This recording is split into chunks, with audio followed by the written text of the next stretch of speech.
Oke, jadi kami dari kelompok 5 hari ini akan mempresentasikan tentang perencanaan tenaga kerja. Di sini kami beranggotakan 5 orang, yaitu yang pertama ada saya sendiri, Komang Swidentara Bagus Putra, yang kedua ada Erlangga Mahandika Bakti, yang ketiga ada Kade Dwi Putra Sasana, yang keempat ada Made Deni Manatama, dan yang terakhir ada Inyaman Rio Pariatmana.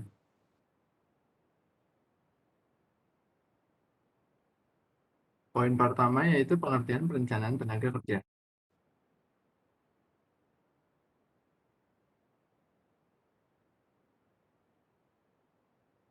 Perencanaan tenaga kerja terdiri dari kata perencanaan yang artinya proses untuk memutuskan tujuan-tujuan yang akan dicapai selama periode mendatang dan aktivitas-aktivitas yang harus dilakukan agar dapat mencapai tujuan tersebut. Sedangkan tenaga kerja artinya manusia yang bekerja di lingkungan suatu organisasi yang memiliki potensi baik dalam wujud fisik, nyata fisik maupun psikis sebagai penggerak utama dalam mewujudkan ekspektasi dan tujuan organisasi. Sedangkan menurut Undang-Undang Nomor 13 Tahun 2003, perencanaan tenaga kerja adalah proses penyusunan rencana ketenagakerjaan secara sistematis yang dijadikan dasar dan acuan dalam menyusun kebijakan strategi dan pelaksanaan program pengembangan ketenagakerjaan yang berkesinambungan.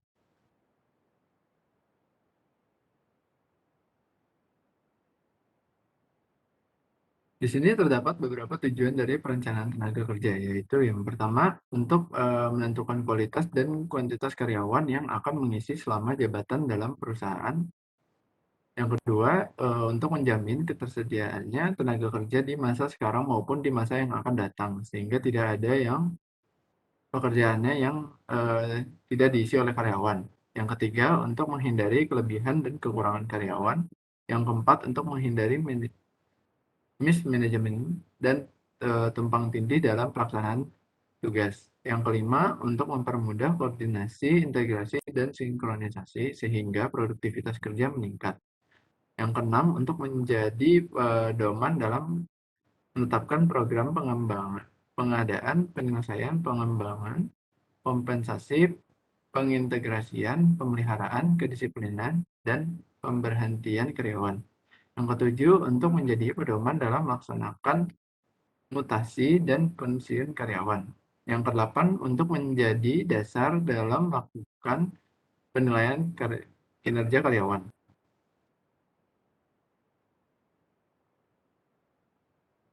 Di sini juga terdapat ada 4 proses dalam melaksanakan perencanaan tenaga kerja, yaitu yang pertama memahami tenaga kerja yang ada. Departemen Sumber Daya Manusia harus benar-benar memahami tentang kerja yang tersedia di perusahaan. Mereka harus mengetahui latar belakang, keahlian, kualifikasi, dan sebagainya. Sehingga Departemen Sumber Daya Manusia memiliki pilihan yang baik terkait dengan kumpulan bakat yang memiliki perusahaan. Yang kedua ada perencanaan masa depan. Adanya perubahan konstan dalam persyaratan bisnis. Perusahaan harus memahami tren masa depan dan jenis karyawan mana yang paling cocok untuk organisasi. Oleh karena itu, perusahaan harus memeriksa, memenuhi, dan memilih jenis tenaga kerja yang sesuai dengan kualifikasi perusahaan untuk masa mendatang. Yang ketiga adalah rekrutmen dan seleksi. Perencanaan tenaga kerja mengarah pada pola rekrutmen dan pemilihan yang jauh lebih baik. Hal ini sepenuhnya tergantung pada perencanaan dan persyaratan yang dibuat. Oleh karena itu, kandidat dengan kualifikasi keahlian pengalaman dan lebih baik dipilih sebagai karyawan yang paling sesuai dengan kebutuhan di masa depan. Yang keempat, pelatihan karyawan. Karyawan yang merupakan bagian dari organisasi diperlukan untuk memiliki keterampilan, pengetahuan, dan pemahaman terbaik tentang pekerjaan saat ini serta persyaratan di masa mendatang. Selanjutnya akan dijelaskan oleh rekan saya. Baik, saya akan melanjutkan presentasi dari rekan saya. Yang kedua itu adalah hubungan tenaga kerja dan pembangunan ekonomi.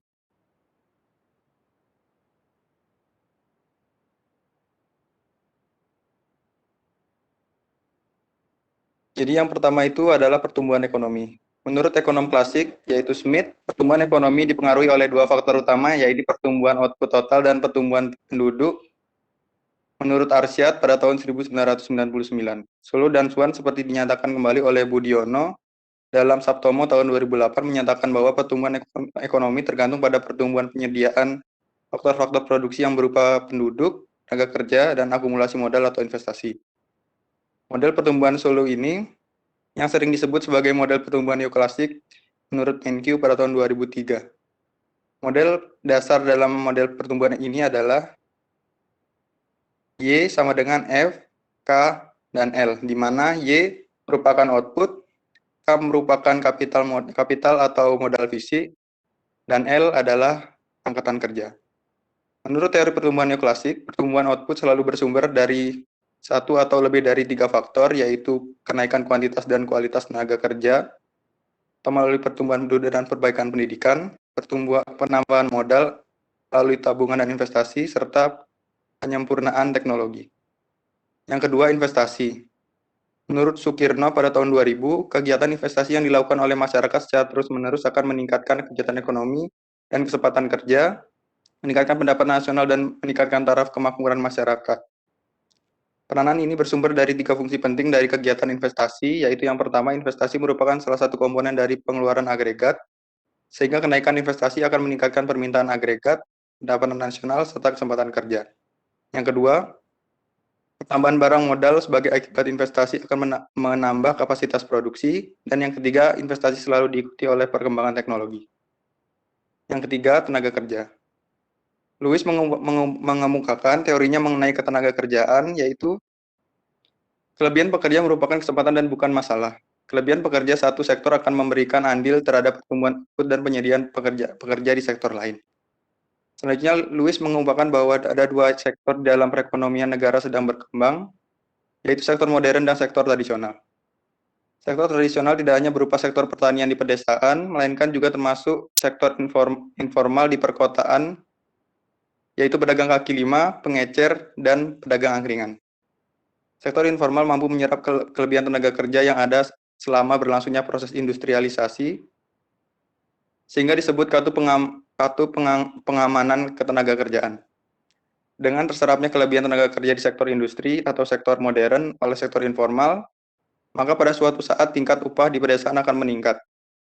Peningkatan upah ini akan mengurangi perbedaan tingkat pendapatan antara pedesaan dan perkotaan, sehingga kelebihan penawaran pekerja tidak menimbulkan masalah pada pertumbuhan ekonomi. Sebaliknya, kelebihan tenaga kerja justru merupakan modal untuk mengakumulasikan pendapatan. Dengan asumsi perpindahan tenaga kerja dari sektor tradisional ke sektor modern berjalan lancar, dan perpindahan tersebut tidak pernah menjadi terlalu banyak. Yang terakhir, kemiskinan. Menurut Sen pada tahun 1985 dalam Hajiji pada tahun 2010, kemiskinan adalah kegagalan untuk berfungsinya beberapa kapabilitas dasar, atau dengan kata lain, seseorang dikatakan miskin jika kekurangan kesempatan untuk mencapai atau mendapatkan kapabilitas dasar ini.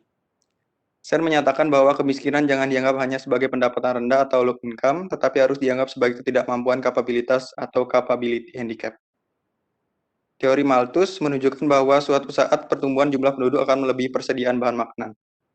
Ketika keadaan ini terjadi akan mengakibatkan jumlah bahan makanan menjadi terbatas. Penduduk berpendapatan rendah yang tidak mendapatkan bahan makanan akan menjadi miskin. Sedangkan menurut Kuncoro pada tahun 2004, faktor-faktor yang menyebabkan kemiskinan diantaranya adalah tingkat dan laju pertumbuhan output, distribusi pendapatan, kesempatan kerja, dan investasi. Next.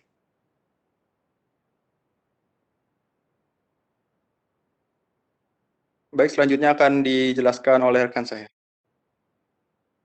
Baik, di sini saya akan melanjutkan presentasi dari Erangga. Selanjutnya yang ketiga yaitu tahap-tahap pelaksanaan perencanaan tenaga kerja makro.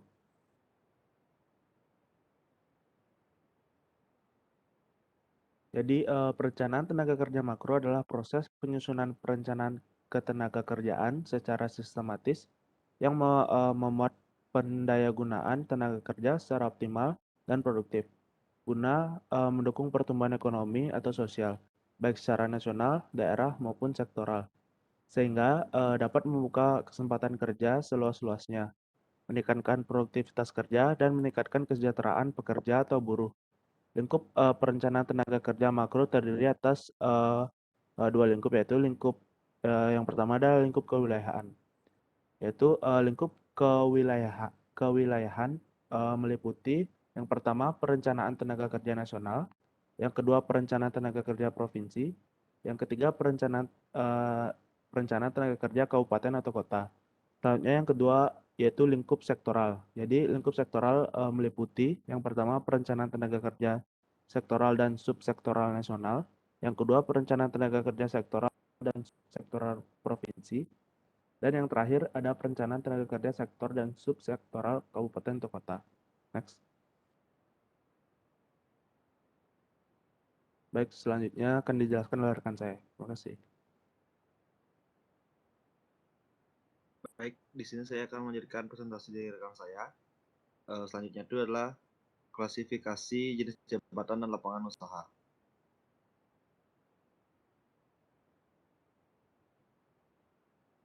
Untuk membantu melakukan interpretasi klasifikasi jenis jabatan dan lapangan usaha, di bawah ini disajikan ringkasan golongan pokok dalam KBJI atau Kualifikasi Baku Jabatan Indonesia pada tahun 2002. Yang pertama itu ada pejabat legislatif, pejabat tinggi, dan manajer. Golongan pokok ini mencakup jenis jabatan pekerjaan yang tugas utamanya terdiri dari menentukan dan merumuskan kebijaksanaan pemerintah dan juga undang-undang dan peraturan pemerintah, mengawasi pelaksanaan kebijaksanaan pemerintah, undang-undang dan peraturan pemerintah, mewakili pemerintah dan bertindak atas nama pemerintah, atau merencanakan, mengarahkan, dan mengkoordinasikan kebijaksanaan dan kegiatan perusahaan dan organisasi atau departemen. Selanjutnya itu ada tenaga profesional. Golongan pokok ini mencakup jenis pekerjaan yang tugas utamanya memerlukan pengetahuan dan pengalaman profesional tingkat tinggi dalam bidang ilmu pengetahuan alam dan ilmu pengetahuan hayati atau ilmu pengetahuan sosial dan kemanusiaan. Tugas utamanya terdiri dari meningkatkan ilmu pengetahuan yang dimiliki, menerapkan konsep dan teori ilmu pengetahuan dan kesenian untuk menyelesaikan masalah, dan mengajar dengan menyiapkan materi secara sistematik. Selanjutnya ada teknisi dan asisten tenaga profesional. Golongan pokok ini mencakup jenis pekerjaan yang tugas utamanya memerlukan pengetahuan teknik dan pengalaman dalam satu atau lebih bidang ilmu pengetahuan alam dan ilmu pengetahuan hayati, atau ilmu pengetahuan sosial dan kemanusiaan. Tugas-tugas pokoknya mencakup menyelesaikan pekerjaan yang bersifat teknis yang tersebut di atas dan dalam pengajaran pada tingkat pendidikan tertentu. Selanjutnya ada tenaga tata usaha. Golongan pokok ini mencakup jenis pekerjaan yang tugas utamanya memerlukan pengetahuan dan pengalaman yang cukup untuk mengatur, menyimpan, menghitung, dan menggunakan kembali informasi. Tugas utamanya terdiri dari melakukan tugas-tugas kesekretariatan, mengoperasikan mesin pengolah kata dan mesin kantor lainnya, menyimpan dan menghitung data numerik, dan melakukan sejumlah tugas-tugas ketatausahaan yang berorientasi pada pelanggan. Utamanya yang berhubungan dengan surat menyurat, pengelolaan uang, dan perjanjian. Selanjutnya ada tenaga usaha jasa dan tenaga usaha penjualan di toko dan pasar. Golongan pokok ini mencakup jenis pekerjaan yang tugas utamanya memerlukan pengetahuan dan pengalaman yang cukup untuk melakukan jasa perlindungan dan jasa perorangan, dan untuk menjual barang di dagangan, di toko, atau di pasar. Tugas utamanya terdiri dari menyediakan jasa yang berhubungan dengan perjanjian, rumah tanggaan, catering, perawatan perorangan, perlindungan keamanan, dan hak milik perorangan, dan juga menegakkan peraturan dan perundang-undangan atau menjual barang di toko atau di pasar. Selanjutnya ada tenaga usaha pertanian dan peternakan. Golongan ini mencakup jenis pekerjaan yang tugas utamanya memerlukan pengetahuan dan pengalaman yang cukup untuk memproduksi hasil-hasil pertanian, kehutanan, dan perikanan. Tugas utamanya terdiri dari menanam biji-bijian atau berternak atau berburu binatang. Selanjutnya itu ada tenaga pengolahan dan kerajinan. Golongan pokok ini mencakup jenis pekerjaan yang tugas-tugasnya memerlukan pengetahuan dan pengalaman, keterampilan atau kerajinan terlatih yang dimana diantaranya termasuk memahami bahan dan peralatan yang digunakan, seperti semua langkah-langkah proses produksi, termasuk karakteristik dan penggunaan produk akhir yang diharapkan. Selanjutnya ada operator dan perakit mesin. Golongan pokok ini mencakup jenis pekerjaan yang tugas utamanya memerlukan pengetahuan, pengalaman yang cukup untuk mengoperasikan dan mengawasi mesin dengan peralatan industri berskala besar dan sering kali sangat otomatis. Selanjutnya ada pekerja kasar, tenaga kebersihan, dan tenaga yang berada di bidangnya. Golongan pokok ini mencakup jenis pekerjaan yang memerlukan pengetahuan dan pengalaman cukup untuk melakukan tugas-tugas yang sangat rutin dan sederhana dengan menggunakan peralatan yang dikendalikan dengan tangan dan beberapa memerlukan kekuatan fisik.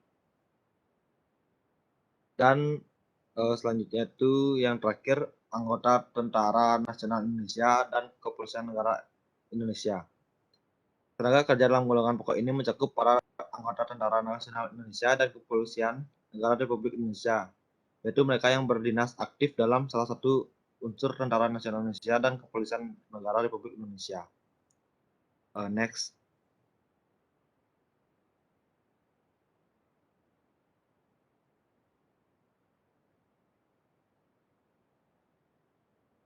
Selanjutnya ada klasifikasi lapangan usaha.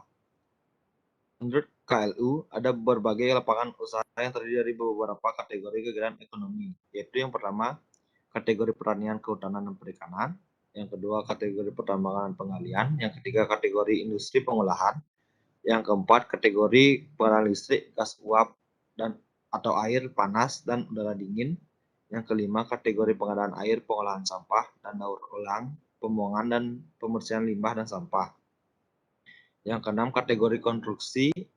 Yang ketujuh, kategori perdagangan besar dan eceran atau reparasi dan perawatan mobil dan sepeda motor. Yang kedelapan ada kategori transportasi dan pergudangan. Yang kesembilan, kategori penyediaan akomodasi dan penyediaan makan minum. Yang ke-10, kategori real estate. Yang 11, kategori jasa profesional, ilmiah dan teknis. Yang ke-12, kategori jasa persewaan ketenaga kerjaan, agen perjalanan, dan penunjang usaha lainnya. Yang ke-12, kategori administrasi, pemerintahan, dan jaminan sosial wajib. Yang ke-13, kategori jasa pendidikan. 14, kategori jasa kesehatan kegiatan sosial. Yang ke-15, kategori kebudayaan, hiburan, dan rekreasi. Yang ke-16, kategori kegiatan jasa lainnya. 17, kategori jasa perorangan yang melayani rumah tangga, kegiatan yang menghasilkan barang dan jasa oleh rumah tangga yang digunakan sendiri untuk memenuhi kebutuhan. Dan yang terakhir, kategori kegiatan badan internasional dan badan ekstra internasional lainnya. Next.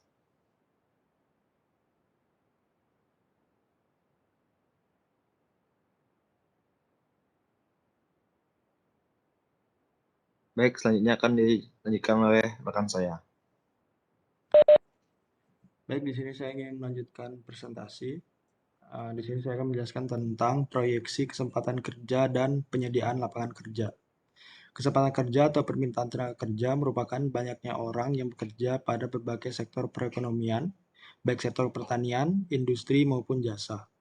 Permintaan tenaga kerja merupakan permintaan turunan atau derived demand, yang artinya permintaan tenaga kerja oleh suatu perusahaan tergantung pada permintaan konsumen terhadap produk yang dihasilkan oleh perusahaan tersebut. Perluasan kesempatan kerja sangat penting untuk dilakukan setiap daerah yang sedang membangun. Mengingat jumlah penduduk maupun angkatan kerja yang bukannya semakin bertambah, meskipun telah ditekan dengan program keluarga berencana. Hal ini merupakan suatu keharusan sehingga kebijaksanaan yang menyangkut perluasan kesempatan kerja sektoral maupun kebijaksanaan yang berkaitan untuk menunjang perkembangan sektor-sektor lapangan kerja perlu diprioritaskan sehingga terjadi keseimbangan antara kewajiban untuk turut berpartisipasi dalam pembangunan dan hak untuk ikut menikmati hasil pembangunan tersebut. Dalam menghitung angka dalam proyeksi tenaga kerja, dapat menggunakan asumsi bahwa kondisi daerah tersebut dalam keadaan tetap atau ceteris paribus.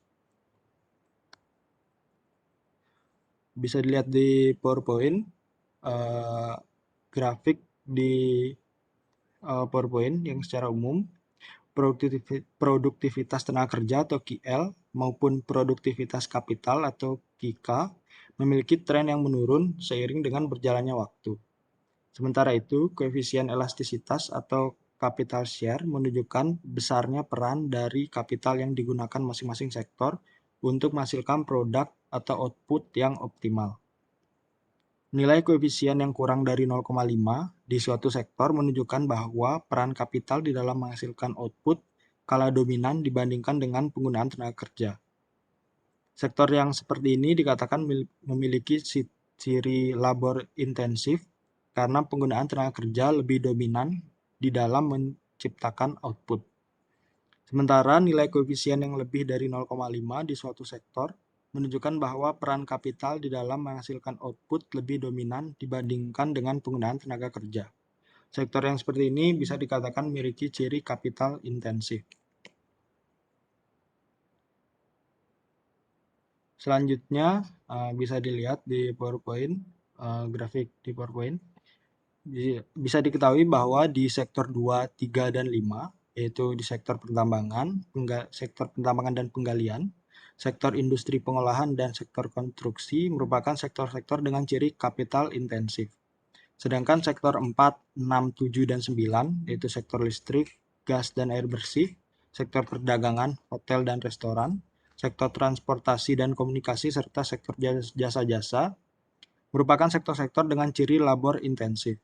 Sementara itu, tampak bahwa sektor 1 dan 8, yaitu sektor pertanian dan sektor keuangan, persewaan, dan jasa perusahaan, dapat dikatakan sebagai sektor yang sedang mengalami peralihan dari sektor yang berciri labor intensif menuju sektor yang berciri kapital intensif. Dari sisi penyerapan tenaga kerja, jelas bahwa sektor dengan ciri labor intensif lebih banyak menyerap tenaga kerja dalam proses produksinya.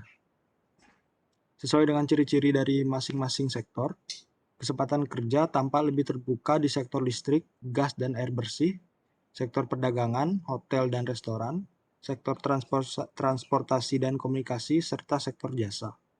Kebijakan menyangkut pembangunan ekonomi yang akan mengurangi angka pengangguran semestinya diarahkan kepada 4 sektor ini. Sektor pertanian yang cenderung berciri kapital intensif dalam model ini secara implisit menunjukkan bahwa seiring dengan berjalannya waktu, jumlah tenaga kerja yang terlibat di dalam sektor pertanian semakin berkurang, sementara modal atau kapital yang dibutuhkan untuk menghasilkan produk pertanian semakin mahal. Sekian presentasi dari kami. Jika ada salah kata, kami mohon maaf. Kami tutup dengan terima kasih.